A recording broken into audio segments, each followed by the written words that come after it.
Tom, the lazy house cat, lies stretched out on the porch, soaking up the warm sunlight. Inside the house, Tweety, the chirpy yellow canary, is locked in his cage, happily singing. The old lady of the house grabs her bag and leaves for a quick errand, leaving the back door slightly open. Tweety notices this rare opportunity and decides to make his escape. Using a bent paper clip, he skillfully unlocks his cage. But in his excitement, he knocks over a vase, sending it crashing to the floor. The loud noise startles Tom, who opens one eye to see Tweety fluttering toward the open door. With a mischievous grin, Tom leaps to his feet and darts after the tiny bird. The garden becomes a playground of chaos as Tweety leads Tom on a wild chase. Tweety flies low, dodging flower pots, while Tom crashes through the flower beds, trampling everything in his path. "Catch me if you can, Putty Tat," Tweety teases, zipping past a rake. Tom steps on the rake, which springs up and hits him square on the face. Dazed but determined, Tom sets up a trap using a net and birdseed. Unfortunately, the plan hilariously backfires, and Tom ends up caught in his own net. The adventure turns before Tweety can gloat. A shadow falls over him.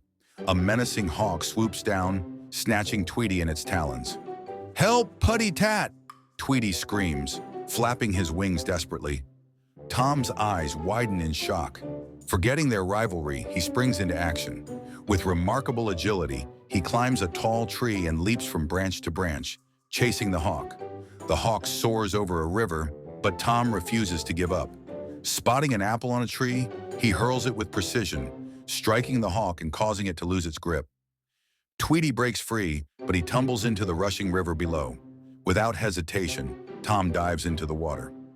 Battling the strong current, he manages to grab Tweety and pulls him to safety. A moment of sadness. On the riverbank, both of them lie exhausted. Tweety, shivering and wet, looks at Tom with guilt in his eyes. "You saved me, Tom," Tweety whispers. "Even after all the trouble I caused." "I'm sorry." Tom, usually grumpy, softens for a moment. He pats Tweety's head gently, offering a rare, kind smile. Back at the house, the old lady returns to find her garden in complete disarray. She scolds Tom for the mess, but soon notices Tweety perched on Tom's head, both of them soaked and covered in mud. Realizing they've been through an adventure together, she bursts out laughing. "You two really are something else," she says, rewarding them with a hearty meal. Tweety perches on Tom's shoulder, grinning. "Guess we make a good team, Putty Tat." Tom rolls his eyes, but there's a faint smile on his face as they share the meal.